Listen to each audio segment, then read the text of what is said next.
What's up mga kapuso? Ito na naman pong muli ang inyong lingkod upang maghatid ng mga ganap dito lamang po sa Lilat Matias, Attorney Atlo.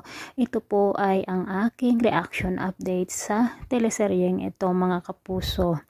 Dahil nga sa nawala na ng pag-asa, si Ces dito sa kanyang kaso, pinaalalahanan naman siya ni Lilet at pinatibayan ang kanyang loob. At sa hindi inaasahan naman ni Atty. Meredith Simon, hihingi ng tulong sa kanya ang nagsampa ng kaso dito sa tiyahin ni Lilet. Ayaw sanang tanggapin ni Meredith Simon ang kasong ito, ngunit dahil kay Ira ay walang nagawa si Meredith, kundi tanggapin na lamang.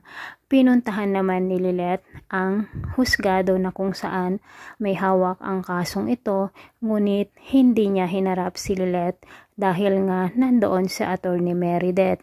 Dahil magkalaban ang dalawang ito sa kaso, si Lilet ang abogado ni Ces at samantala naman ang kanilang kalaban ay si Atty. Meredith Simon. Sigurado baka matatalo na sila Lilet dito dahil nga nakagkausap na ang dalawa mga kapuso, ang attorney ng babae na kung saan nagsampa ng kaso kay Ces ay talaga namang kinausap ni Atty. Meredith ang husgado o ang judge na kailangan manalo sila sa kasong ito, at si Ira nga ang hahawak mga kapuso, dahil na rin sa gustong maghiganti ni Ira dito kay Lilet, kung kaya't ginusto nga niyang hawakan ang kasong ito. Nagtaka naman si Lorena kung bakit hindi niya nakikita si Lilet doon sa DNR, at dito nga nalaman nila na magaganap ngayon ang unang hearing na kung saan ay ang kaso ng kanyang tinang Ces, at ang makakalaban nga nila dito ay walang iba kundi si Meredith Simon.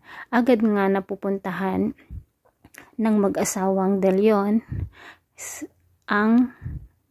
o kung saan naganap po ang kasong ito o ang hearing, upang sa ganun ay tulungan ang ating bida na si Atty. Matias. So mga kapuso, sa palagay ninyo, maipapanalo kaya ni Lilet ang kasong ito? Mailalabas niya kaya ang kanyang tinang doon sa bilangguan? Pero dahil nga sa ang husgado na may hawak ay naging teacher noon ni Atty. Meredith, magtatagumpay kaya sila o mananaig kaya ang katarungan o mananalo ang kasamaan, dahil hindi naman talaga kasalanan ni Ces kung bakit namatay ang anak ng babaeng ito.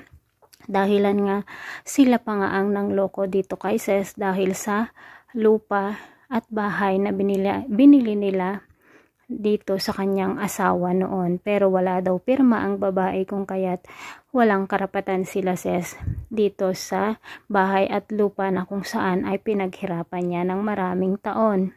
Sana naman po manalo sila Lilet, dahil hindi naman deserve ng kanyang tinang na makulong panghabang buhay mga kapuso. Dapat nga ang babaeng ito ang makulong dahil lagi na lamang siyang nanggugulo dito kila Lilet at sinabuyan pa niya ng dugo. Sana may video na nakuha para sa ganun ay maraming ebidensya laban dito sa babaeng impacta. So abangan po natin kung ano ang magiging resulta ng unang hearing dito sa kaso ni Ces mga kapuso. Thanks for watching. Bye bye.